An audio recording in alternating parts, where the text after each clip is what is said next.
बिस्मिल्लाहिर्रहमानिर्रहीम। Computer science के course distributed database system के साथ मैं हूं मोहम्मद अमीर और आज इस सीरीज के लेक्चर नंबर 21 में डिस्कस करेंगे डिस्ट्रीब्यूटर रिलायबिलिटी। आज के टॉपिक्स के जो कंटेंट्स हैं उसमें सबसे पहले देखेंगे कि रिलायबिलिटी की हमें ज़रूरत क्यों पेश आती है या रिलायबिलिटी क्या है, क्या पर्पज़ है। और इसके बाद कुछ रिलायबिलिटी से रिलेटेड कुछ टर्म्स हैं जिसमें फॉल्ट्स क्या है, फेलियर क्या है और फिर इनकी डिफरेंट टाइप्स और क्लासिफिकेशन है उसको डिस्कस करेंगे। सबसे पहले जानते हैं कि डिस्ट्रीब्यूटेड रिलायबिलिटी का बेसिकली पर्पस क्या है। इसका पर्पस है कि आया किस तरह से मेंटेन किया जा सके एटॉमिसिटी और ड्यूरेबिलिटी को, जो कि ये दोनों ही ट्रांजैक्शन के प्रॉपर्टी हैं। और एटॉमिसिटी और ड्यूरेबिलिटी के बारे में आपको पहले पता है कि आया आपकी जो ट्रांजैक्शन है वो किस तरह से सक्सेसफुल हो सकती है, किस तरह से उसके जो स्टेट है वो बेसिकली यूनिक हो सकती है। इसको जब मेंटेन करेंगे तो बेसिकली वो सिस्टम की रिलायबिलिटी कहलाता है। अब इसमें देखते हैं कि रिलायबिलिटी क्या है और उसके अगेंस्ट फिर उस सिस्टम की अवेलेबिलिटी क्या है। A measure of success with which a system conform to some authoritative specification of its behavior, कि आया उस सिस्टम की जो बिहेवियर है उसको किस तरह से कितना सिस्टम सक्सेस हो रहा है या कितना उसको कंफर्म कर रहा है, तो बेसिकली उसकी रिलायबिलिटी है। इसका मतलब जब सिस्टम की जो स्पेसिफिकेशन है किसी भी ट्रांजैक्शन को या किसी भी प्रोसेसर को, क्या आया उस अपनी स्पेसिफिकेशन के मुताबिक गिवन टाइम के अंदर रिस्पॉन्ड कर रहा है। अगर कर रहा है तो इसका मतलब सिस्टम आपका रिलायबल है। Probability that the system has not experienced any failure within a given time period, अब उसमें probability यही होती है कि जो आपका रिक्वायर्ड या गिवन टाइम है उसके अंदर कोई आपका फेलियर या कोई फॉल्ट उसमें ना आए और आपका ट्रांजैक्शन सक्सेसफुली एग्जीक्यूट हो सके। Typically used to describe the system that cannot be repaired or where the continuous operation of the system is critical। अब इसमें इन चीज़ों को भी डिस्कस किया जाता है कि आपका सिस्टम अगेन रिपेयर्ड ना हो या फिर आपके सिस्टम के जो ऑपरेशन है जिसे कंटिन्यूस ऑपरेशन कहते हैं उसमें वो क्रिटिकली जो पॉइंट है वो बेसिकली कहाँ है या प्रॉब्लम आपका कहाँ आ रहा है जिससे ट्रांजैक्शन आपके सक्सेसफुल नहीं हो रही। अगर आपकी इन सब चीज़ों में आपके ट्रांजैक्शन गिवन टाइम के अंदर सक्सेसफुल हो रही है तो इसका मतलब है आपका सिस्टम रिलायबल है। और इसके अगेंस्ट अपोजिट अवेलेबल क्या है या अवेलेबिलिटी क्या है, the fraction of the time that system meets it's specification. अब आपका गिवन टाइम के अंदर सिस्टम की जो स्पेसिफिकेशन है अगर सिस्टम उसके ऊपर बिल्कुल पूरा उतर आए, इसका मतलब क्या है कि आपका सिस्टम अवेलेबल है कि आपका जो ट्रांजैक्शन है वो सक्सेसफुल एग्जीक्यूट हो सकती है। The probability that the system is operational at a given time T, अब उसमें आपका जो कोई भी गिवन टाइम है सपोज गारंटी उसके अंदर आपका जो ऑपरेशन है वो सक्सेसफुली वो हो रहे हैं या नहीं हो रहे। अगर वो हो रहे हैं तो इसका मतलब है आपको सिस्टम अवेलेबल है ट्रांजैक्शन या कोई भी प्रोसेसिंग करने के लिए। नेक्स्ट हम लोग कुछ प्रॉब्लम देखते हैं जो कि सिस्टम को रिलायबल ना होने में उनका किरदार हो सकता है या उनको फेस करना पड़ सकता है। उसमें सबसे पहले फेलियर है।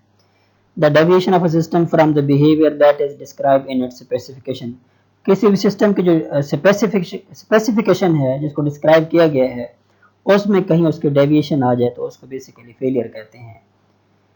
आगे है एरोनियस स्टेट।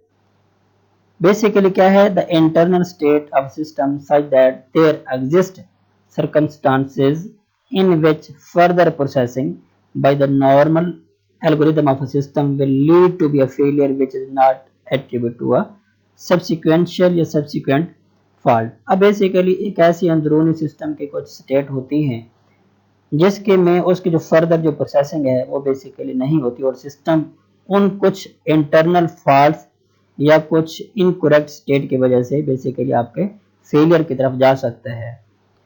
नेक्स्ट है error, the part of a state which is incorrect, किसी भी सिस्टम या स्टेट एक ऐसी स्टेट जो कि बेसिकली इनकरेक्ट स्टेट है उसको बेसिकली एरर कहते हैं जिसमें स्मूथली आपके वर्किंग ना हो। नेक्स्ट फॉल्ट है an error in the internal state of the components of a system और in the design of a system. किसी भी डिजाइन सिस्टम में या किसी भी सिस्टम के कंपोनेंट में जो इंटरनल कोई भी एरर है उसको बेसिकली फॉल्ट कहा जाता है। अब आपका सिस्टम फॉल्ट टू फेलियर में कैसे जा सकता है? अगर कुछ फॉल्ट्स अक्रेंस हो जाए, उन फॉल्ट्स की वजह से बेसिकली एरर आ जाते हैं, यानी यूँ भी कह सकते हैं एरर का जो काजेज बनते हैं वो बेसिकली फॉल्ट्स बनते हैं, और उन एरर्स का जो रिजल्ट है वो बेसिकली आपका सिस्टम फेलियर की तरफ आपको लेकर जा सकता है। अब उन कुछ फॉल्ट्स की हम लोग टाइप्स देख लेते हैं। एक हार्ड फॉल्ट्स हैं। बेसिकली हार्ड फॉल्ट्स जो होते हैं वो आपके सिस्टम के परमानेंट फॉल्ट्स होते हैं, और उनका जो रिजल्ट होता है वो भी बेसिकली उनको भी हार्ड फेलियर कहा जाता है। और कुछ आपके सॉफ्ट फॉल्ट्स होते हैं जिनमें ट्रांजिएंट या इंटरमिटेंट कुछ टर्म्स होती हैं। ये जो बेसिकली ट्रांजिएंट का मतलब है कि आपका टेम्परेरी अगर फॉल्ट आ गए हैं, या इंटरमिटेंट का मतलब है कि एक बार बार सिस्टम में कोई चीज़ फ्लैश हो जाना, कोई बार बार एक मैसेज रॉन्ग मैसेज डिस्प्ले होना, या कभी आपका सिस्टम सही वर्क करना, कभी आपका वो वर्क सही ना करना, तो बेसिकली इनको सॉफ्ट फॉल्ट कहा जाता है। और ऑलमोस्ट 90% आपके सिस्टम में ऐसे जो हैं वो सॉफ्ट फॉल्ट वो मौजूद होते हैं। अगर उसकी वजह से बेसिकली आपका जो रिजल्ट है वो भी सॉफ्ट फेलियर की तरफ जाता है, जिससे आपकी जो ट्रांजैक्शन वो कंप्लीट नहीं हो सकती। नेक्स्ट, इन फॉल्ट्स को अगर क्लासिफिकेशन करें, इन फॉल्ट्स की जो कि सिस्टम फेलियर की तरफ लेके जा सकती हैं, वो बेसिकली सबसे पहले परमानेंट फॉल्ट है। अगर आपके सिस्टम में हार्ड फॉल्ट के जैसे परमानेंट फॉल्ट आ जाए तो इसका मतलब है वो फिर परमानेंट एरर बन जाता है, और उस परमानेंट एरर से भी आपका सिस्टम फेल हो सकता है, जो कि फेलियर का एक पार्ट है। अगर इनकरेक्ट अगर आपका डिज़ाइन हुआ है, इनकरेक्ट डिज़ाइन की वजह से जो एरर होगा उसको भी परमानेंट एरर बोलेंगे, जैसे भी आप सिस्टम का आपका जो सिस्टम है वो फेलियर में जा सकता है। तो ये अगर इस तरह का कोई अनस्टेबल आपका कोई कंपोनेंट्स है तो उस वो बेसिकली जो एरर होगा उसको इंटरमिटेंट एरर कहते हैं। मतलब कभी आपका वो मैसेज डिस्प्ले हो जाता है, कभी मैसेज डिस्प्ले नहीं होना, या बार बार वो स्क्रीन के ऊपर वो फॉल्स कर रहा है, उसका रिजल्ट वो सही तरह से नहीं आ रहा, तो बेसिकली ये भी आपका सिस्टम फेलियर की तरफ जा सकता है। देन अनस्टेबल इन्वायरमेंट, अगर आपका सिस्टम का इन्वायरमेंट जो है वो अनस्टेबल है तो आपका क्या होगा, ट्रांजिट एरर होगा। ट्रांजिट एरर ये होता है कि वो टेम्परेरी एरर होगा, वो किसी मिस्टेक की वजह से हो सकता है, तो वो भी बेसिकली आपको सिस्टम फेलियर की तरफ लेके जा सकता है। या फिर अगर कहीं ऑपरेटर की कोई मिस्टेक हो सकती है तो भी आपका सिस्टम फेलियर की तरफ जा सकता है। अब इस कुछ फेलियर की टाइप्स हैं कि एक ट्रांजैक्शन फेलियर भी हो सकती हैं, और एक कुछ सिस्टम फेलियर भी हो सकती हैं, मीडिया फेलियर्स भी हो सकते हैं, और कुछ कम्युनिकेशन फेलियर्स भी हो सकते हैं। ट्रांजैक्शन आपके फेलियर्स क्या होंगे? ट्रांजैक्शन अबॉर्ट्स, अब उसमें अगर कोई आपका ट्रांजैक्शन स्मूथली वो एग्जीक्यूट नहीं हुई, कंप्लीट नहीं हुई, तो अगर अबॉर्ट हो चुकी है, अबॉर्ट मतलब डिस्कार्ड हो चुकी है, तो भी बेसिकली उसको फेलियर को ट्रांजैक्शन फेलियर बोलेंगे।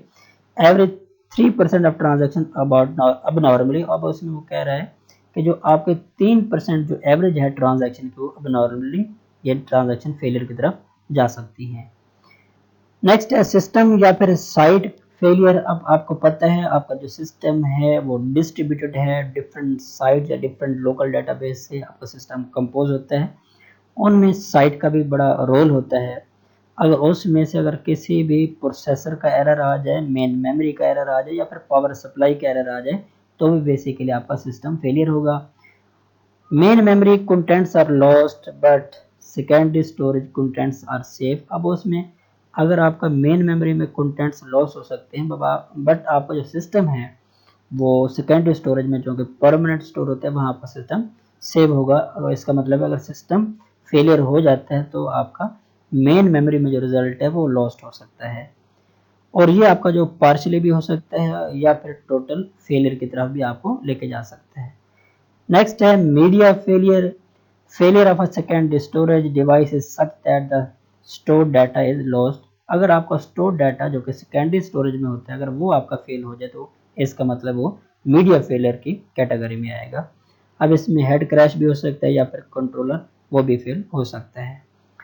नेक्स्ट है कम्युनिकेशन फेलियर। लॉस्ट या फिर आपका अनडिलीवरेबल जो मैसेज है जो कि आपका होस्ट से आपका वो यानी इस लोकल डेटाबेस से आपका ग्लोबल डेटाबेस या ग्लोबल डेटाबेस से लोकल डेटाबेस की तरफ जो मैसेज है वो डिलीवर ना हो तो भी कम्युनिकेशन आपका फेलियर हो सकता है। या फिर आपके जो नेटवर्क के जो आपने पार्टीशन की है और उसमें कुछ एरर आ जाए तो भी बेसिकली कम्युनिकेशन फेलियर में कंसिडर किया जाता है। ये बेसिकली कुछ एरर्स, कुछ फॉल्ट्स और कुछ फेलियर थे जिनकी वजह से अगर कुछ अकरेंस हो जाए तो आपका सिस्टम की रिलायबिलिटी नहीं रहती या सिस्टम आपका 100% ट्रांजैक्शन को डिलीवर नहीं कर पाता और ट्रांजैक्शन कंप्लीट नहीं होती। मुझे उम्मीद है आपको ये लेक्चर समझ आया होगा। मिलते हैं नेक्स्ट वीडियो में, तब तक के लिए अल्लाह हाफिज़।